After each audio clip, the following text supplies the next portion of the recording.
வாழ்க, இமைப்பொழுதும் எண்ணெஞ்சில் நீங்காதான் தாழ்வாழ்க. ஓம் நம சிவாய, ஓம் நம சிவாய, ஓம் நம சிவாய. குரு வாழ்க, குருவே துணை. அனைவருக்கும் வணக்கம். நான் உங்கள் சங்கீதா ராம்குமார். சனி பயிற்சி பலன்கள் 2025 எப்படி இருக்குன்னு சொல்லி பார்ப்போங்க. சனி பகவான் நீதியானவர், நீதிக்கு பெயர் போனவர், நேர்மையானவர். எல்லாத்துக்கும் வந்து பார்த்தீங்கன்னா நம்மளோட கர்ம வினை பயன்களை கொடுக்கக்கூடியவர் சனி பகவானுங்க. இவர் 2.5 வருஷத்துக்கு ஒரு தடவை தன்னோட ஒரு ராசியிலேருந்து இன்னொரு ராசிக்கு பயிற்சி ஆகக்கூடியவருங்க. இவர் வந்து மெதுவாக பயிற்சி ஆகக்கூடிய கிரகம். 2.5 வருடத்திற்கு ஒரு முறை பயிற்சி ஆகக்கூடிய ஒரு கிரகம் அப்படின்னு சொன்னேன். இப்போ தற்பொழுது வந்து பார்த்தீங்கன்னா சனி பயிற்சி 29/3/2025 சனிக்கிழமையில் வந்து பயிற்சி ஆகிறாருங்க. எங்கேருந்து எங்கே பயிற்சி ஆகிறாருன்னா, இது வரைக்கும் பூரட்டாதி நட்சத்திரம் 3ஆம் பாதம், அதாவது கும்ப ராசியிலிருந்து பூரட்டாதி நட்சத்திரம் 4ஆம் பாதம் மீன ராசிக்கு பயிற்சி ஆகிறாருங்க. பயிற்சி ஆகி 3/6/2027 வரைக்கும் மீன ராசியில் இருக்காரு. மீனராசி இது வரைக்கும் காலபுருஷனுக்கு 11ஆம் இடமான கும்பத்திலிருந்து காலபுருஷனுக்கு 12ஆம் இடமான மீனத்துக்கு பயிற்சி ஆகிறாருங்க.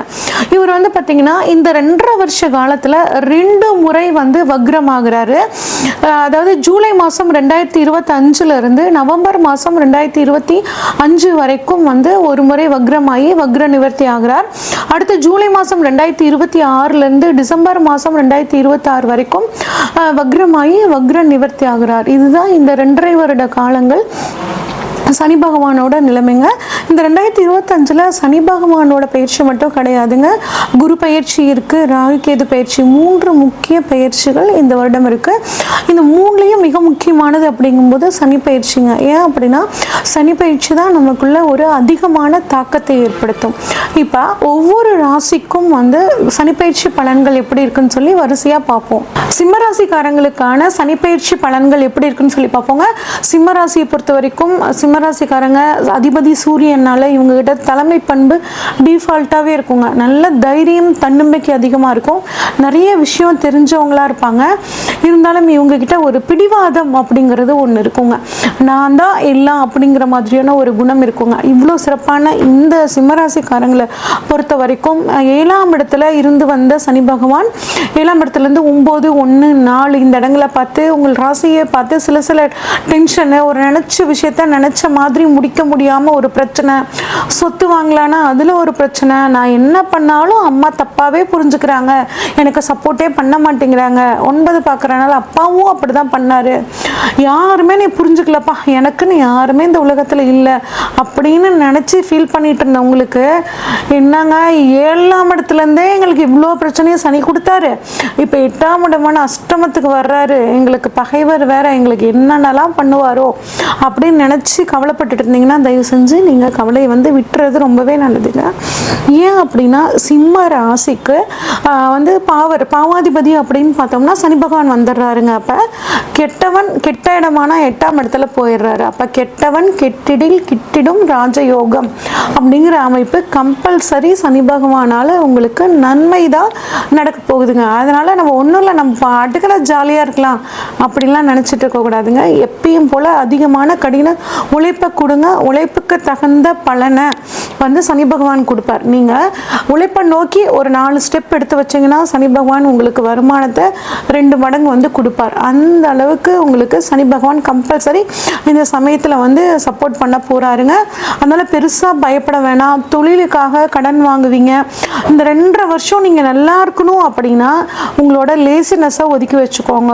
கோபம் படுறதை வந்து குறைச்சிக்கணும். ஏன்னா சிம்மராசிக்காரங்களுக்கு ஒரு கோபம் அப்படிங்கிறது எப்பயுமே வரும். ஏன்னா அந்த கோபத்தில் ஒரு நியாயம் இருக்கும். அது வந்து இல்லைன்னா சொல்லவே இல்லை, மறுக்கவே இல்லைங்க. ஆனால் இந்த சமயத்தில் இந்த கோபத்தை வெளிக்காட்டாமல் கொஞ்சம் பொறுமையாக இருங்க. விதண்டாவாதம், ஆர்கியூமெண்ட் அப்படிங்கிறது தவிர்த்துக்கிறது நல்லதுங்க. பணவரவு பொறுத்த வரைக்கும் உங்களுக்கு ஓரளவுக்கு நல்லாவே இருக்கும். ஏன் அப்படின்னா நார்மலாகவே ஜோதிட ரீதியாக பணபரஸ்தானம்னு சொல்லுவோம். பணத்தை சொல்லக்கூடிய இடம் 2, 5, 8, 11ங்க. இப்போ இந்த சமயத்தில் உங்களுக்கு சனி 8ஆம் இடத்துல வர்றனால 2, 5, 8 இடத்தொடர்புகள் ஏற்படுது. அப்போ அதன் மூலியமாக பணவரவு உங்களுக்கு ரொம்பவே நல்லா இருக்குது. அது மட்டும் இல்லாமல் 11ஆம் இடத்தையும் குரு பகவான் வந்து 11ஆம் இடத்துல வந்து உட்காரனால அதுவும் சம்மந்தப்பட்டுருச்சு. அப்போ பணவரவுக்கு பெருசாக தொந்தரவு இருக்காது. அதே மாதிரி 8ஆம் இடத்துல இருந்து வந்து 2 வந்து பார்க்குறனால என்ன ஆகும்னா உங்களுக்கு வந்து பேராசை காமிச்சு உங்களோட பணத்தை வந்து பிடுங்கிறதுக்காக மற்றவங்க ட்ரை பண்ணுவாங்க. இந்த ஒரு விஷயத்தில் வந்து நீங்கள் கவனமாக இருங்க. அதே மாதிரி வண்டி வாகனங்களில் போகும்போது கரெக்டாக இருக்கணும். வண்டி கரெக்டாக சர்வீஸ் பண்ணி வச்சுக்கணும். அதே மாதிரி டிராஃபிக் ரூல்ஸை வந்து கரெக்டாக ஃபாலோ பண்ணிக்கிறது ரொம்பவே நல்லதுங்க.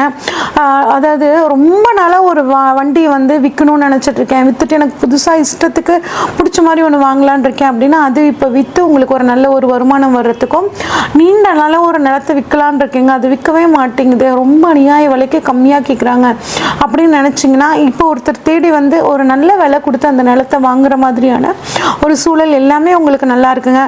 அதே மாதிரி கௌரவ பதவிகளில் இருக்கவங்க, ட்ரஸ்ட்டில் இருக்கிறவங்களாம் வந்து போதும்ப்பா இது வரைக்கும் நம்ம சமுதாயத்துக்காக உழைச்சது, இனிமேல் நம்ம குடும்பத்துக்காக பாடுபடலாம் அப்படின்னு அந்த பதவிகளை திறந்துட்டு குடும்பத்துக்கு ஒரு முக்கியத்துவம் கொடுக்கக்கூடிய ஒரு சூழல் இந்த சமயத்தில் ஏற்படுங்க. இப்போ சனி பகவான் வந்து 8ஆம் இடத்துல இருக்கிறனால என்ன பண்ணணும்னா இது வரைக்கும் ஹெல்த் இன்சூரன்ஸோ லைஃப் இன்சூரன்ஸோ போடாதவங்க போட்டுக்கிறது நல்லது. ஏற்கனவே வந்து நாங்கள் இன்சூரன்ஸ் அப்ளை பண்ணியிருந்தோங்க, இன்சூரன்ஸ் வந்து கிளைம் பண்ணுறதுல ஏகப்பட்ட சிக்கல் இருக்குது அப்படின்னு நினச்சிங்கன்னா அந்த பிரச்சனை இப்போ உங்களுக்கு நீங்கள் இன்சூரன்ஸ் மூலியமாக பணவரவு வர்றதுக்கான வாய்ப்புகள் நல்லா இருக்குது. சனி பகவான் இருக்கிற இடத்துக்கு நல்லது பண்ணுவார். அதனால் அந்த பணம் உங்களுக்கு வர்றதுக்கான வாய்ப்புகள் இருக்குங்க. பரம்பரை சொத்தில் ஏதாவது பிரச்சனை இருந்துச்சுன்னா அதுவும் நீங்க இப்ப பரம்பரை சொத்துக்கள் உங்களுக்கு கிடைக்குங்க. எதிர்பாராத விதத்தில் பணவரவு, ஒரு திடீர் அதிர்ஷ்டம் அப்படிங்கிறது உங்களுக்கு ரொம்பவே நல்லா இருக்கு.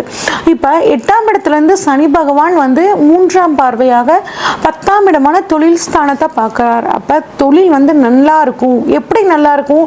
நீங்க முன்ன வந்து 8 மணி நேரம் உழைச்சிங்கன்னா இப்ப 10 மணி நேரம் 11 மணி நேரமா உங்க உழைக்கக்கூடிய டைம் அதிகப்படுத்திக்கிட்டீங்கன்னா கட்டாயம் தொழில் நல்லா இருக்கும். அடுத்தவங்களை நம்பி தொழிலை ஒப்படைக்காம நீங்களே இருந்து அந்த தொழிலை நல்லபடியாக பார்த்துக்கிட்டிங்கன்னா அந்த தொழில் உங்களை வளர்த்தி விடக்கூடிய ஒரு அற்புதமான காலகட்டமாக இருக்குங்க. ஆனால் தொழிலை கவனிக்காமல் அடுத்தவங்க கிட்ட ஒப்படைச்சிங்கன்னா கட்டாயம் தொழில் நஷ்டம் அப்படிங்கிறது ஏற்படும். அதில் நீங்கள் கவனமாக இருக்கிறது ரொம்பவே நல்லதுங்க.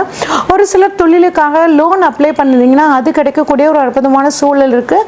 ஒரு சிலருக்கு அரசாங்கத்தின் மூலியமாக சப்சிடி ஒரு அமௌண்ட் லோன் கிடைக்கிறதுக்கான வாய்ப்புகளும் நல்லாவே இருக்குங்க. அதே மாதிரி உங்களோட மாமியார் அம்மாவோட, அதாவது உங்கள் வாழ்க்கை துணையோட அம்மாவுக்கு வந்து பார்த்தீங்கன்னா கொஞ்சம் உடல் மனம் சார்ந்த பிரச்சனைகள் வரும். அவங்கள ஒரு கேரிங்காக ஒரு தாய்மை உள்ளத்தோடு பார்த்துக்கும் போது சனி பகவான் உங்களுக்கு எல்லா விதமான நன்மைகளையும் செய்வாருங்க. ஒரு சிலருக்கு வந்து பார்த்தீங்கன்னா வயதானவர்கள் இருந்தாங்கன்னா இந்த சிம்மராசியில் முழங்கால் சம்மந்தப்பட்ட ஒரு வலி வரத்துக்கான வாய்ப்புகள் இருக்குது. ஒரு எக்ஸசைஸ் பண்ணிக்கிறது, ஃபிசியோதெரப்பி பண்ணிக்கிறது, இந்த மாதிரி விஷயங்களில் கொஞ்சம் கவனமாக இருங்க. அடுத்து வந்து பார்த்திங்கன்னா சனியோட பார்வை 7ஆம் பார்வையாக உங்களுக்கு 2ஆம் இடத்தை படுதுங்க. அப்போ உங்கள் வாழ்க்கை துணை மூலியமாக ஏதாவது பணவரவு அப்படின்னா இந்த சமயத்தில் கிடைக்கிறதுக்கான வாய்ப்புகள் நல்லா இருக்குங்க.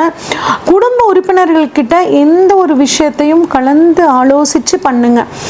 எந்த ஒரு விஷயம்னாலும் உங்கள் வாழ்க்கை துணைக்கிட்டே ஆகட்டும், அப்பா அம்மா இருந்தாங்கன்னா அப்பா அம்மா கிட்ட, இல்லை வளர்ந்த குழந்தைகள் இருந்தாங்கன்னா அவங்க கிட்டையும் வந்து ஷேர் பண்ணி ஒரு விஷயத்த செய்யுங்க. குடும்பத்துக்கு இந்த சமயத்தில் கொஞ்சம் இம்பார்ட்டன்ட் கொடுக்கறது நல்லதுங்க.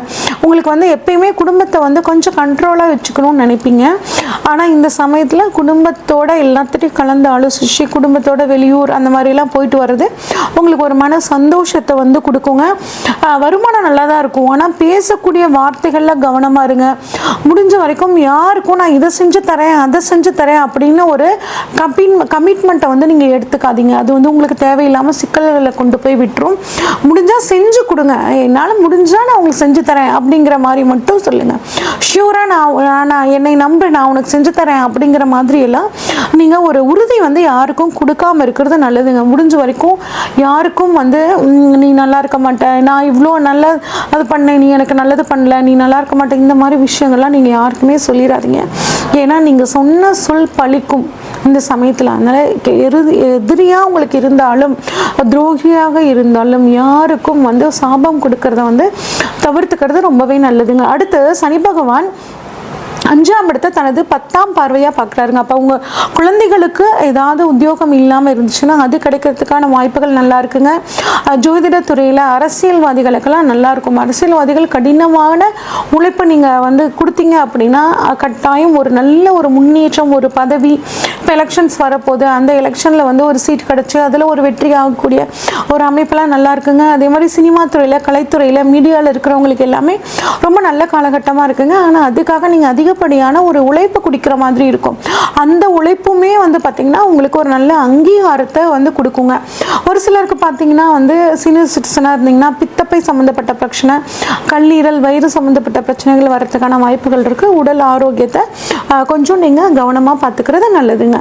இப்போ இன்னும் இந்த சிம்மராசிக்காரங்களுக்கு குரு 11ஆம் இடத்துலேருந்து ஒரு லாப குருவாக இருந்து நல்ல பணவரவை கொடுக்க போகிறார். அதே மாதிரி உங்களுக்கும் உங்களோட இளைய சகோதரருக்கும் இந்த மிஸ் அண்டர்ஸ்டாண்டிங் சரி பண்ணுறது, குழந்தை பாக்கியம் இல்லாதவர்களுக்கு குழந்தை பாக்கியத்தை கொடுக்கறது, திருமணம் ஆகாதவர்களுக்கு திருமணம் இப்படிங்கிற அமைப்பையும் குரு பகவான் கொடுக்குறாருங்க. இது ஒரு நல்ல அமைப்பு.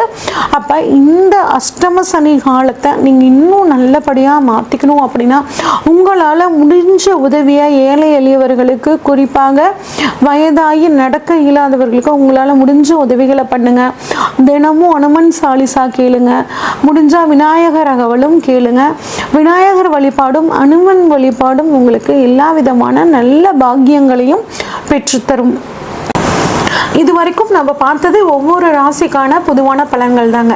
உங்கள் ராசியில் சனி பகவான் எங்கே இருக்காரு, இப்போ உங்களோட ராசியில் இருக்க சனி பகவானுக்கு கோச்சார சனி பகவான் எங்கே இருக்காரு, சனி உங்கள் ஜாதகத்தில் ஆட்சியாக இருக்காரா, உச்சமாக இருக்காரா, நீசமாக இருக்காரா, உங்களுக்கு இப்போ சனி தசையோ இல்லை சனி புத்தியோ நடக்குதா, இந்த மாதிரி எல்லா விஷயங்களையும் பார்த்து தாங்க உங்களுக்கு இப்போ என்ன நடக்க போகுது அப்படின்னு நம்ம ப்ரெடிக்ட் பண்ண முடியும். இப்போ உங்களுக்கு ஏதாவது ஒரு முக்கிய தேவைகள் இருந்துச்சுன்னா, திருமணம், பிஸ்னஸ் இல்லை சொத்துக்கள் ஏதாவது வாங்கணும் அப்படின்னா இதை பற்றி தெரிஞ்சுக்கணுன்னா ஸ்க்ரீனில் தெரிகிற வாட்ஸ்அப் நம்பருக்கு உங்கள் ஜாதகத்தை அனுப்பிச்சி வைங்க. உங்கள் ஜாதகத்தை டீட்டெயில்டாக அனலைஸ் பண்ணிவிட்டு உங்களுக்கான ப்ரெடிக்ஷன்ஸை சொல்கிறேங்க.